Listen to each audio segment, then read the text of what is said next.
प्यारे बच्चों, 9वीं कक्षा के विज्ञान के 8वें चैप्टर गति के 7वें लेक्चर में आपका स्वागत है। इस लेक्चर का मुख्य टॉपिक है एक समान त्वरण से गतिमान वस्तु के समीकरण। तो मैं सबसे पहले तो आपको ये बताऊंगा कि यदि कोई वस्तु एक समान त्वरण से गतिमान है तो उसके लिए हमारे पास 4 समीकरण हैं। वो कौन कौन से समीकरण हैं और फिर उन समीकरणों का ग्राफीय विधि से जो है हम उत्पत्ति करके दिखाएंगे या उनको सरल भाषा में कहें तो उनको सिद्ध करके दिखाएंगे। तो आइए शुरुआत करते हैं। अब देखिए कि एक समान त्वरण से गतिमान वस्तु के कौन कौन से समीकरण होते हैं। ये समझने के लिए मान लेते हैं कि हमारे पास एक वस्तु है जो एक सीधी रेखा में चल रही है और उसका एक समान त्वरण क्या है, ए है। ए त्वरण के साथ वो चल रही है और इसका आरंभिक वेग यानी जो समय t इक्वल टू 0 है तब इसका वेग u मान लेते हैं। u इसका आरंभिक वेग है और जब हम फाइनल समय t इक्वल टू t लेते हैं तब इसका वेग जो है v है। यानी u इसका आरंभिक वेग है। जब हम टाइम नोट करना शुरू करते हैं तब इसका वेग कितना है, u है। और जब हम लास्ट टाइम लेते हैं तब इसका वेग कितना है, v है। ठीक, तो u है इसका आरंभिक वेग,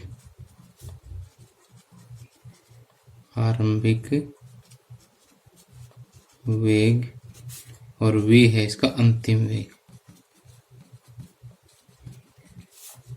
और यहां से यहां तक इसका जो कुल विस्थापन है वो हम s मान लेते हैं। ठीक, अब देखिए कि हमारे पास ये 5 टर्म्स हो गई है, u, v, a, t और s। तो इन्हीं के बीच में संबंध दिखाने वाले हमारे पास समीकरण हैं और उन समीकरणों को हम क्या कहते हैं, एक समान त्वरण से गतिमान वस्तु के समीकरण कहते हैं। तो पहला जो समीकरण है वो है v is equal to U plus A T. v बराबर u plus A T. v यानी अंतिम वेग बराबर आरंभिक वेग प्लस त्वरण गुना समय। दूसरा है s is equal to U T plus half A T square. s is equal to U गुणा टी प्लस 1/2 ए टी का स्क्वेयर। और तीसरा जो समीकरण है वो है v square minus you square बराबर 2as। ठीक, v square minus you square बराबर 2as। और एक है nवें सेकंड में तय की गई दूरी। nवें सेकंड का मतलब ये है कि मान लेते हैं यहाँ से यहाँ तक वस्तु 10 सेकंड चली है तो 10वें सेकंड में तय की गई दूरी, या बीच में से कोई भी हम देखें कि 8वें सेकंड में तय की गई दूरी। तो इसी तरह से SNth या SN से लिखते हैं u plus a/2 into 2n minus 1। ये है nवें सेकंड में तय की गई दूरी। तो हमें इन 4 गति के समीकरणों के बारे में पढ़ना है। तो सबसे पहले तो इन 3 का हम ग्राफीय विधि से हल करेंगे जो हमारे सिलेबस में है। ठीक, अब आइए ग्राफीय विधि से इन समीकरणों की हम उत्पत्ति करते हैं। तो सबसे पहले देखते हैं कि v is equal to U plus A T, इस इक्वेशन को हम ग्राफीय विधि से कैसे ड्राइव कर सकते हैं, किस प्रकार से इसको सिद्ध कर सकते हैं। इसके लिए हम एक समान त्वरण से गतिमान वस्तु के लिए वेग समय ग्राफ ड्रा करते हैं। वेग समय ग्राफ के बारे में हम पिछले लेक्चर में अच्छी तरह से पढ़ चुके हैं। तो ये x एक्सिस है, ये y एक्सिस है। x एक्सिस पर हम समय ले लेते हैं और y एक्सिस की तरफ हम वेग ले लेते हैं।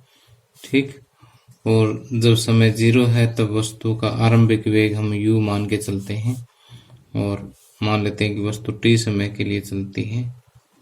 तो t समय में जो है वस्तु का अगर हमें वेग फाइंड आउट करना हो तो यहाँ से इस तरह से हम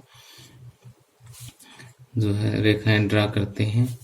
जैसे ये समय यहाँ पर t हो गया, t समय पर हम यहाँ से एक परपेंडिकुलर, एक लंबवत रेखा जो है इस ग्राफ तक ले जाएंगे और फिर इस बिंदु से जो है वेग अक्ष पर लंब डालेंगे तो ये जो बिंदु है ये आपको क्या देगा, अंतिम वेग दे देगा। ठीक,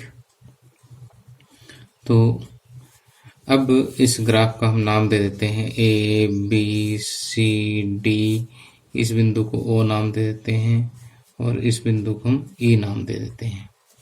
ठीक, और अब हमने जैसे पिछले लेक्चर में देखा कि इस वेग समय ग्राफ का जो ढाल होता है वो किसके बराबर होता है, त्वरण के बराबर होता है। तो यहाँ पर हम लिखेंगे कि हम जानते हैं कि त्वरण बराबर क्या होता है, वेग समय ग्राफ का ढाल होता है। वेग समय ग्राफ का ढाल होता है और वेग समय ग्राफ का ढाल जो है वो लंब बटे आधार के बराबर होता है, यानी इसको हम गणित की भाषा में टेंजेंट थीटा कहते हैं। टेंजेंट थीटा किसके बराबर है, बी सी बाई ए सी के बराबर है और बी सी जो है वो किसके बराबर है, ई ए के बराबर है और ए सी जो है वो ओ डी के बराबर है। अब ई ए देखिए ओ ई माइनस ओ ए के बराबर है, यानी यहाँ से ए ई इतनी इतनी दूरी देखनी हो तो यहाँ से पूरी में से इतना घटा दो, बाकी ये बच जाएगी। तो पूरी ओ ई में से इतना ओ ए घटा दिया, ए ई बच गया और ओ डी को हमें एक बार कुछ चेंज करने की जरूरत नहीं है। अब देखिए कि ओ ई किसके बराबर है, वी के बराबर और ओ ए यू के बराबर और ओ डी टी समय के बराबर है। तो हम त्वरण लेके चले थे यहाँ से, तो यहाँ से हमने देखा कि ए जो है वो किसके बराबर है, V minus you by T के बराबर है। तो टी की अगर मैं ए की तरफ ले जा करके गुणा करूं तो ए टी बराबर वी माइनस यू और यू अगर मैं इधर ले जा करके जोड़ दूं तो यू प्लस ए टी बराबर वी, या हम कह सकते हैं कि v बराबर u प्लस ए टी। इस तरह से हम पहला समीकरण आसानी से सिद्ध कर सकते हैं। ओके, कि सिंपल सी बात है कि ये हम पिछले लेक्चर में सीख ही चुके हैं कि वेग समय का ग्राफ का जो ढाल है वो किसके बराबर होता है, त्वरण के बराबर होता है। तो हम ये लिखेंगे कि हम जानते हैं कि त्वरण क्या होता है, वेग समय ग्राफ का ढाल होता है जो किसके बराबर, टेंजेंट थीटा यानी लंब बटे आधार के बराबर होता है समकोण त्रिभुज में। ठीक, तो यहाँ से लंब बटे आधार देखा तो ये भी माइनस यू बटे टी के बराबर आ गया। यहाँ से टी की हमने लेफ्ट हैंड साइड में ले जा करके ए के साथ गुणा कर दिया और यहाँ से समीकरण हमारे पास आ जाएगा। ठीक, अब आइए दूसरा समीकरण देखते हैं। एस बराबर you T plus half A T square, इसका प्रूफ करते हैं। एस यहाँ पर क्या है, विस्थापन, यू आरंभिक दूरी आरंभिक वेग, टी जो है वो समय और ए इसका एक समान त्वरण है। तो विस्थापन के बराबर हमें ये सब कुछ सिद्ध करना है। तो हमें पता है कि विस्थापन किसके बराबर होता है, वेग समय ग्राफ के अंडर में जो एरिया है, यानी वेग समय ग्राफ और समय एक्स के बीच में जो क्षेत्रफल है उसके बराबर होता है। तो यहाँ पर हम लिखेंगे कि हम जानते हैं कि विस्थापन S किसके बराबर होता है, वेग समय ग्राफ तथा समय x के बीच घिरा क्षेत्रफल। वेग समय ग्राफ व समय x, ये वाला समय x के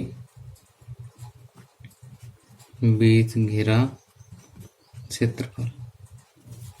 ठीक, और ये क्षेत्रफल देखिए किसके बराबर है, कि इस क्षेत्रफल में देखिए कि एक तो ये वाली आयत आ जाती है, इस आयत का क्षेत्रफल ज्ञात करेंगे और दूसरा जो है हमारे पास ये त्रिभुज है, इस त्रिभुज का क्षेत्रफल, दोनों का क्षेत्रफल निकालेंगे और इसको जोड़ देंगे, बीच का क्षेत्रफल अपने आप आ जाएगा। ठीक, तो यहाँ पर देखिए कि वेग समय ग्राफ और समय x के बीच घिरा क्षेत्रफल किसके बराबर है,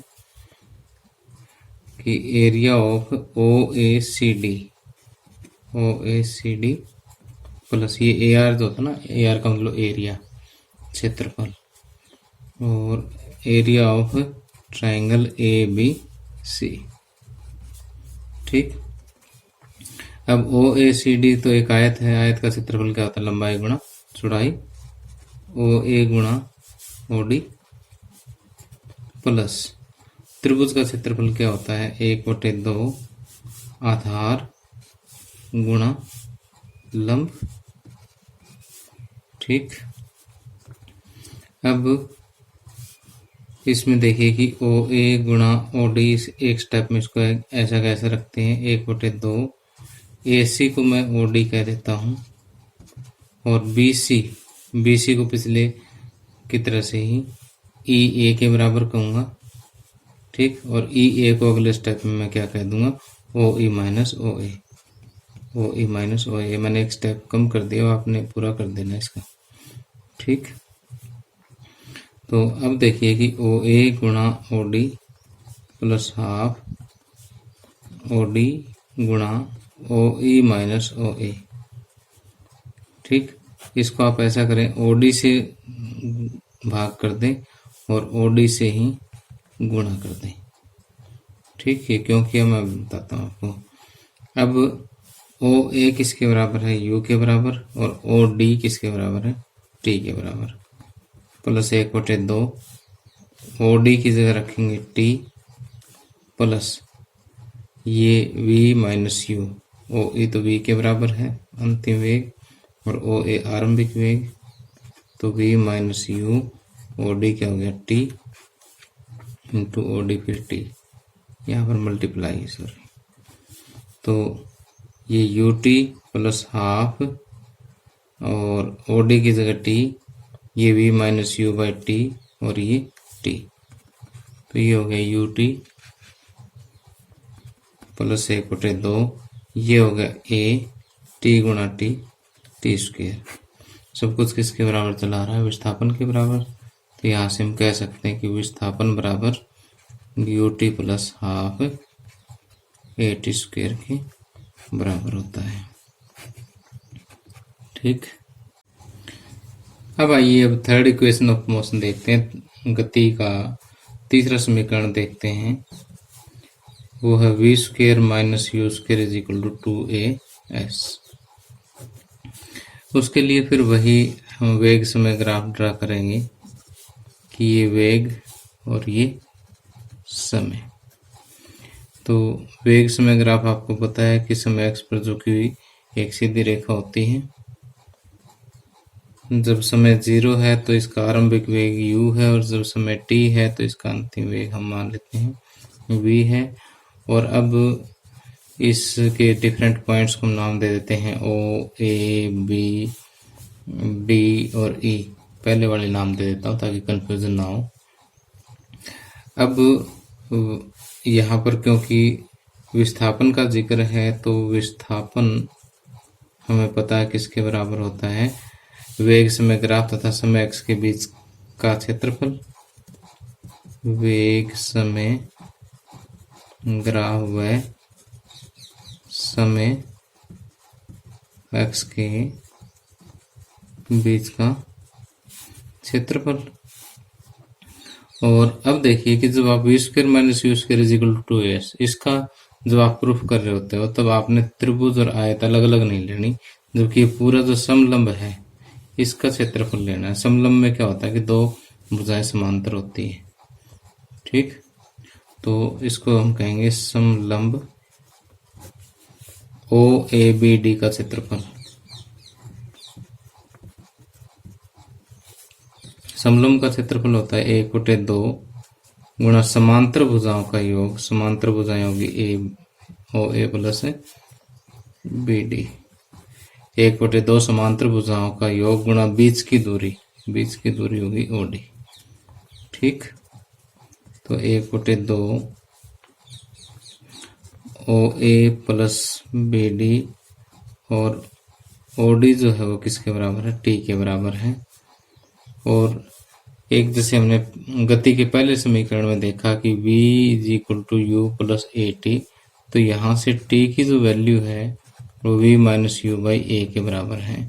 तो ये वाले t की वैल्यू हम उठा करके यहाँ पर रखेंगे, तो 1/2, ये ओ ए को हम कहेंगे u, और बी डी जो है वो ओ ई के बराबर है। तो यहाँ इस स्टेप में हम ओ ई कर देते हैं, B D is equal to O E.